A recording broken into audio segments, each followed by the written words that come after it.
പിന്നെ ഇന്ന് വറുത്തരച്ചൊരു ചിക്കൻ കറിയാണ്. ടേസ്റ്റ് ഒരു രക്ഷയില്ല, അടിപൊളിയാണ്. 1 ടീസ്പൂൺ പെരിഞ്ജീരകം, 4 ഏലക്കായ, 3 കഷ്ണം പട്ട, 5 കരയാമ്പൂ, കറിവേപ്പില ചേർത്ത് കുറച്ച് വെളിച്ചെണ്ണ ഒഴിച്ചിട്ട് നാളികേരം നന്നായിട്ട് വറുത്തെടുക്കുക. പൊടികളൊന്നും ചേർക്കണ്ട. ചിക്കൻ ഒന്ന് ഷാലോ ഫ്രൈ ചെയ്തിട്ടാണ് കേട്ടോ കറി വെക്കുന്നത്. ഞാനിത് മസാല തേച്ച് വെച്ച ചിക്കനാണ്. ഒരു വലിയ ഉരുളക്കിഴങ്ങ് കൂടെ എടുത്തിട്ടുണ്ട് കേട്ടോ. ഉരുളക്കിഴങ്ങ് ഇട്ടിട്ടാണ് ഇന്നത്തെ ചിക്കൻ കറി. കറിവേപ്പില കൂടെ ചേർത്തിട്ട് ഒന്ന് ഫ്രൈ ചെയ്തെടുക്കുക. 2 പഴുത്ത തക്കാളി, 2 സവാള, ഇഞ്ചി വെളുത്തുള്ളി ചതച്ചത്, കറിവേപ്പിൻ്റെ ഇല, 2 പച്ചമുളക് കട്ട് ചെയ്ത് വെക്കുക. വെളിച്ചെണ്ണ ഒഴിക്കുക. 1 ടീസ്പൂൺ പെരിഞ്ജീരകം, ഇഞ്ചി വെളുത്തുള്ളി ചതച്ചത് ചേർത്ത് ഒന്ന് മിക്സ് ചെയ്ത് കൊടുക്കുക. പച്ചമണം മാറിയതിന് ശേഷം സവാള അരിഞ്ഞതും കറിവേപ്പിൻ്റെ ഇലയും കൂടി ചേർത്ത് മിക്സ് ചെയ്യുക. ഉപ്പ് ചേർത്ത് വഴറ്റി കൊടുക്കാം. ചെറിയ തീയിൽ നന്നായി വഴറ്റിയതിന് ശേഷം അരിഞ്ഞു വെച്ചിട്ടുള്ള തക്കാളി ചേർത്ത് കൊടുക്കാം. പച്ചമുളകും കറിവേപ്പിൻ്റെ ഇലയും ചേർത്ത് മിക്സ് ചെയ്തിട്ട് ഒന്ന് അടച്ചു വെക്കാം. തക്കാളിയൊക്കെ നന്നായിട്ട് വെന്ത് വന്നിട്ടുണ്ട്. ഇനി ഇതിലേക്ക് പൊടികൾ ചേർത്ത് കൊടുക്കാം.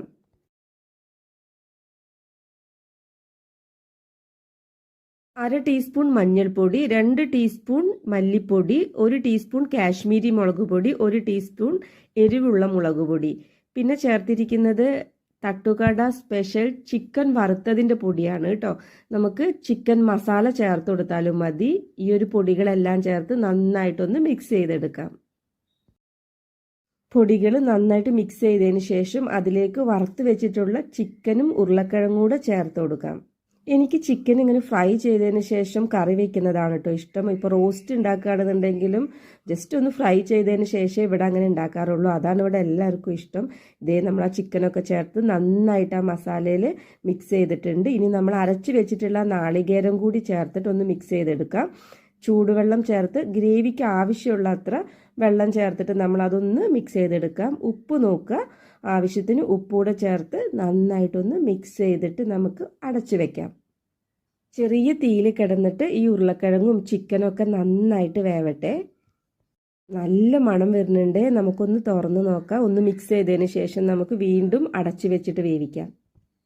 കുറച്ചുകൂടെ കറിവേപ്പിൻ്റെ ഇല ചേർത്ത് കൊടുക്കാം. ഉപ്പൊക്കെ ഈ ഒരു സമയത്ത് നോക്കണം കേട്ടോ. ആവശ്യമെങ്കിൽ ഉപ്പൂടെ ചേർത്ത് കൊടുക്കാം. ഇനി ഒന്ന് നമുക്ക് വീണ്ടും അടച്ചു വെച്ചിട്ട് ആ ചെറിയ തീയിൽ അങ്ങനെ കിടക്കട്ടെ. അപ്പോൾ നമുക്ക് കറി ഒന്ന് തുറന്ന് നോക്കാം. കറി റെഡി ആയിട്ടുണ്ട് കേട്ടോ. വെളിച്ചെണ്ണ ഒക്കെ നന്നായിട്ട് തെളിഞ്ഞു വന്നിട്ടുണ്ട്. ചിക്കനും ഉരുളക്കിഴങ്ങൊക്കെ നന്നായിട്ട് വെന്തിട്ടുണ്ട് കേട്ടോ. ഉണ്ണേട്ടാ നല്ല മണം കേട്ടോ. നമുക്ക് ആദ്യം 3 ബ്രെഡ് എടുത്തിട്ട് ചിക്കൻ കറി കൂട്ടിയിട്ട് ഒന്ന് കഴിച്ച് നോക്കാം.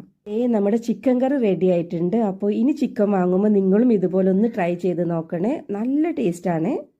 അപ്പോൾ വീഡിയോ ഇഷ്ടമായെങ്കിൽ ഒന്ന് സബ്സ്ക്രൈബ് ചെയ്തൊന്ന് കൂടെ കൂട്ടിക്കോണേ. ബൈ.